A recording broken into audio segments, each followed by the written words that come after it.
That if I can give, I can give. When I'm down, I'm down. But at the same time, I won't be out there like, yo, look at me. I'm on my arse, everybody. Come and help me. Man ain't gonna do that. No, exactly. Do you get me? Which will lead on to the fact what I'm saying, what we come here to talk about. Yeah. With like men, pride. Big man always say to themselves, nah, they don't want to go doctors, they don't want to go hospital and all them. I don't understand still with that sometimes, you know. You know when a man don't want to go to the hospital or don't want to go doctors. I get it to a certain degree, but sometimes in my eyes, I always think to myself, whatever the fuck it's gonna be though, wouldn't you want to catch it early? Do you get what I'm saying? Yeah, but what made... Or do you try and fight it off because you're trying to hope you're being in denial then? What's made you want to do that though? What's made you want to catch something early? Who's told you you've got to catch something early? Do you get what I'm saying? To be fair, I've kind of always been like that, you know. Yeah, but there must be a reason. There must be something that's... When I was younger, it's just straight fact. Don't want to die. Yeah. Yeah, so I've always thought to myself, like, fuck that, man. Anything that's going wrong, fuck that. I'm going doctors. To where sometimes I'm probably on the fucking doctors list as a hypochondriac. Yeah. You know, one of them ones like, because I'm thinking, yo, what the fuck's wrong? Do you get what I'm saying?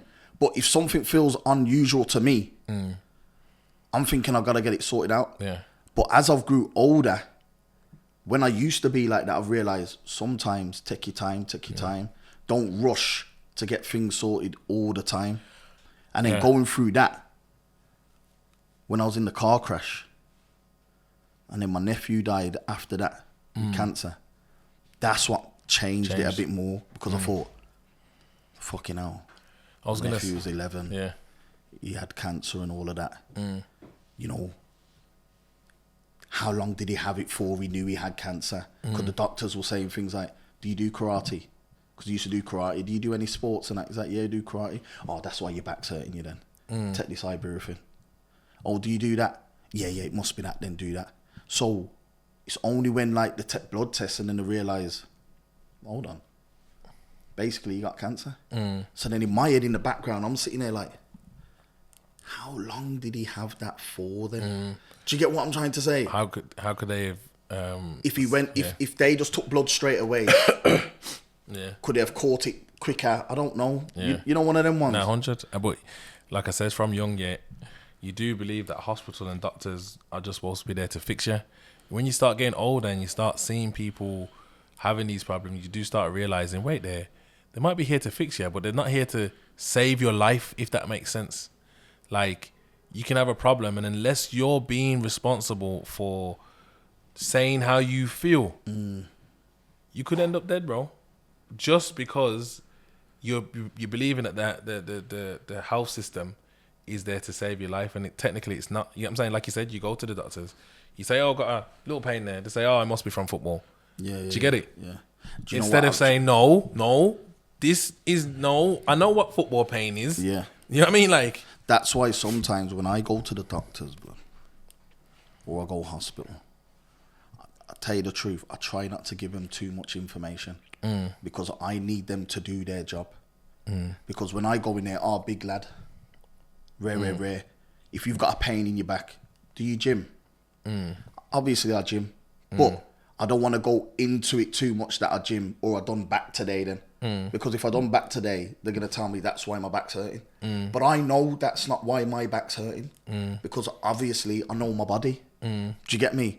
So you don't want them to fob you off. So sometimes you try not to give... You don't want to give them too much. Oh, my chest is hurting me. Do you smoke? It's probably because you're smoking. So they want to latch onto that because you're just a number. When I look up on the papers and it says, 1,500 people in this month, 1,200 were seen, 100 was like missing, whatever.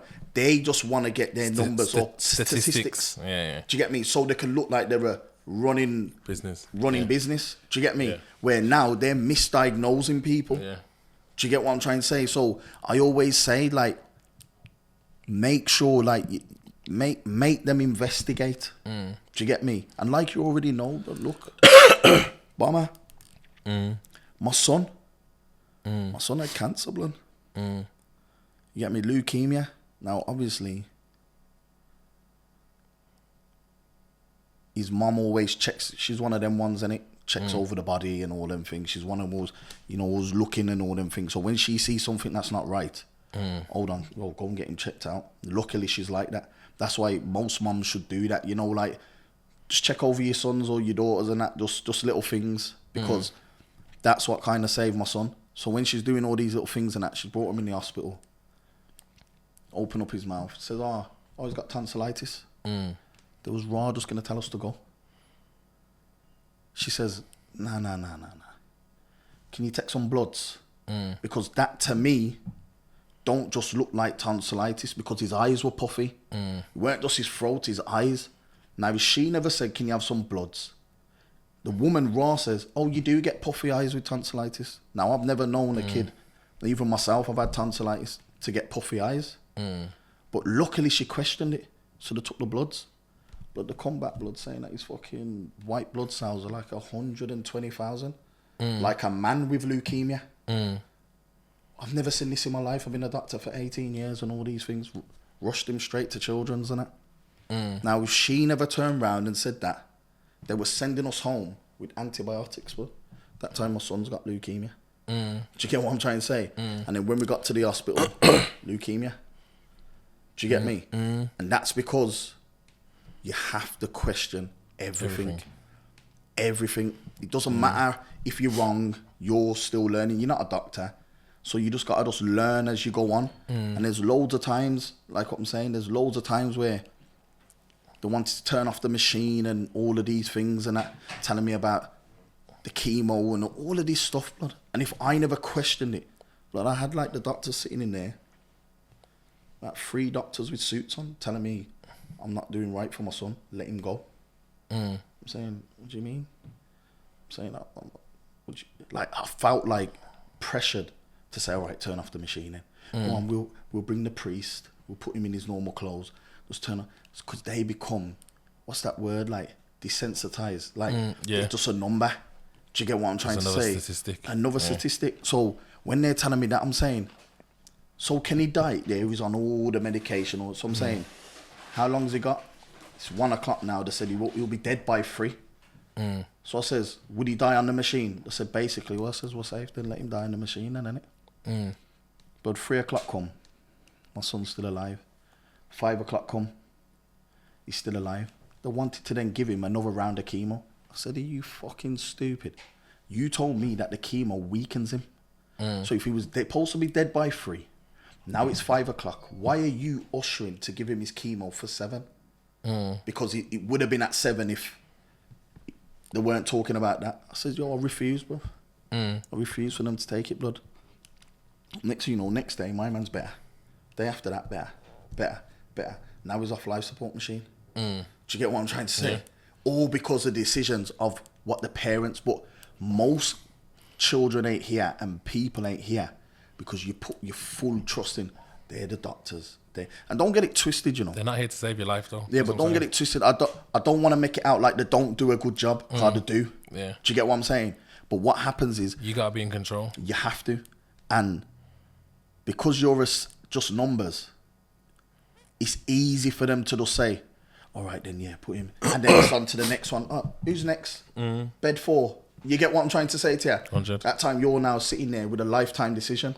Yeah. While they're going to go off, go and have a coffee. You get what I'm trying to say?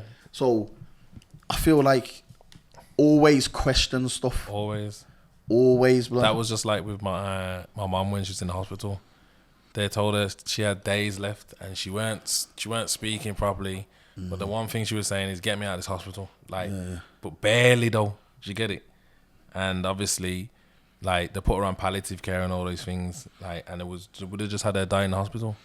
Soon as we got her at the hospital, under palliative care, she just seemed to get better and better and better. And that was like nearly 2 years ago. You see what I'm saying? But that's why a lot of older people don't want to go hospital. Yeah. Because they always say every time you go in there, they end up dead.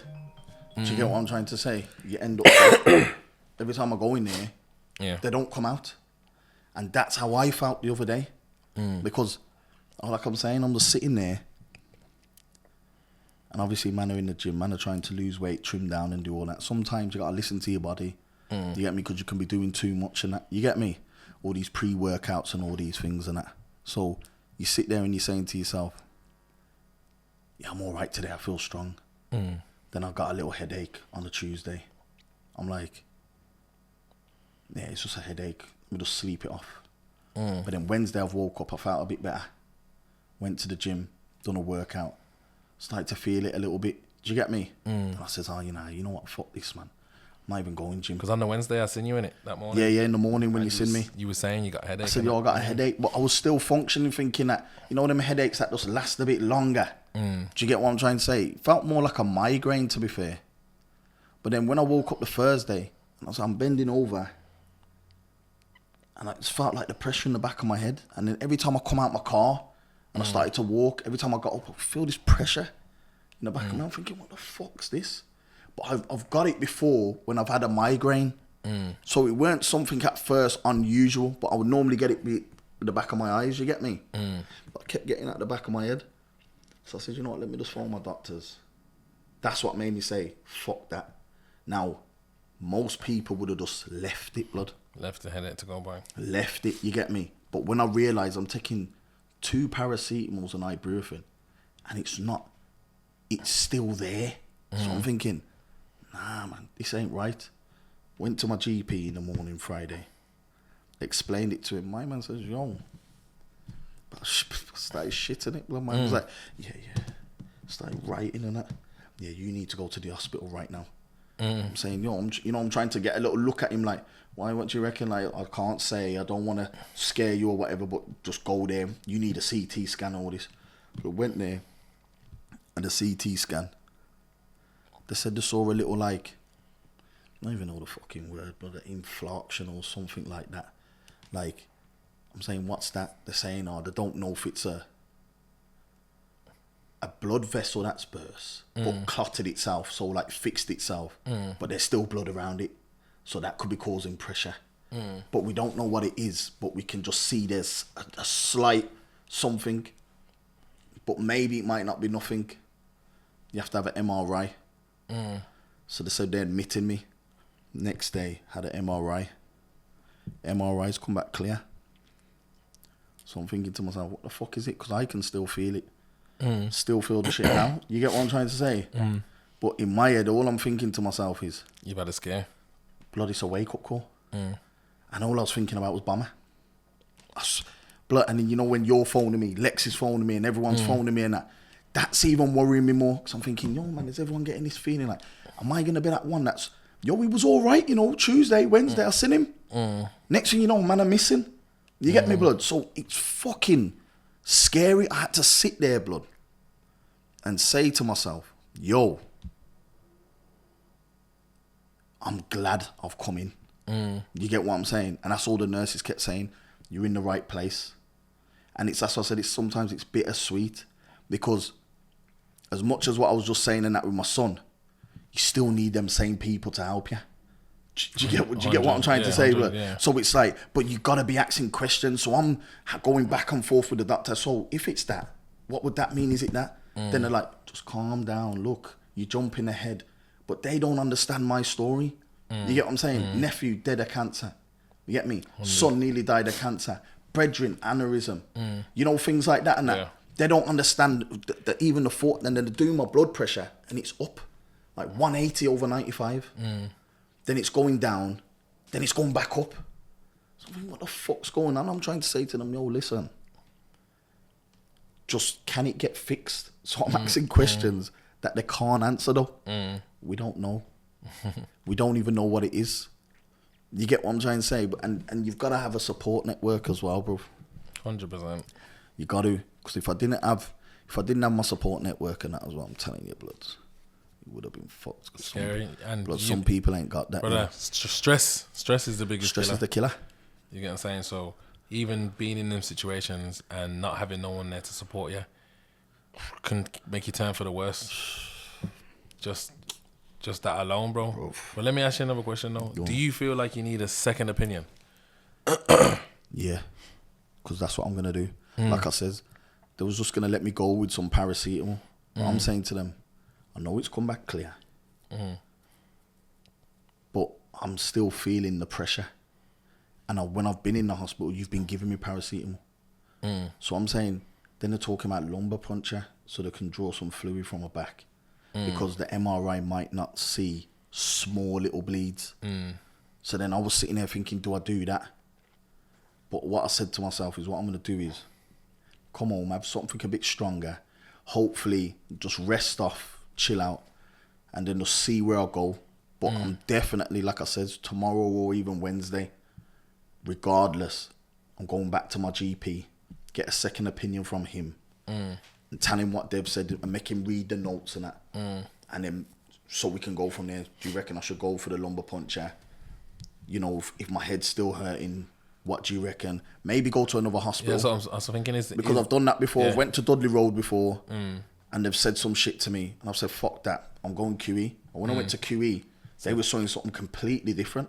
Okay, yeah. Saying, why did Dudley Road give you an x-ray? You don't need a fucking x-ray. They're giving you too much x-rays. When I'm reading your notes, you know, one of them ones, and that, my man said something completely different to me. You get what I'm trying to say? So, yeah, I definitely think a second opinion is always needed. It's good to have, innit?